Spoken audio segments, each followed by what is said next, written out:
Hi everyone, ఇప్పుడు మీరు చూస్తున్న video Telangana government contract jobs YouTube channel నుండి మహబూబాబాద్ డిస్టిక్లో MLHP అలాగే MHN NCD స్టాఫ్ నర్స్ యొక్క ఫైనల్ కామన్ మెరిట్ లిస్టు అలాగే ఇన్ ఎలిజిబుల్ లిస్టు అలాగే నాన్ లోకల్ లిస్ట్ అయితే మనకు రిలీజ్ కావడం జరిగింది.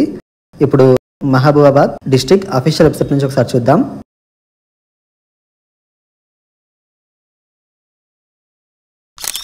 రిమార్క్స్లో ఉన్న వాళ్ళు మీరు మార్చ్ 29వ తారీఖు నుండి ఏప్రిల్ 3వ తారీఖు వరకు మీ రిమార్క్స్లో ఉన్నవి మీరు సబ్మిట్ చేయాల్సి ఉంటుంది. వీడియో కింద డిస్క్రిప్షన్లో MLHP అలాగే staff nurse full PDF link అయితే ఇస్తాను. ఒకసారి మీరు అక్కడ నుంచి అయితే ఒకసారి చెక్ చేసుకోండి. ఈ వీడియోని అయితే మీ ఫ్రెండ్స్ అందరికీ తప్పకుండా అయితే షేర్ చేయండి. వీడియో నచ్చితే వీడియోకి లైక్ మాత్రం చేయడం మర్చిపోకండి. ఫస్ట్ టైం మన ఛానల్ ఎవరైతే చూస్తున్నారో సబ్స్క్రైబ్ మాత్రం చేసుకోవడం మర్చిపోకండి. Thank you for watching.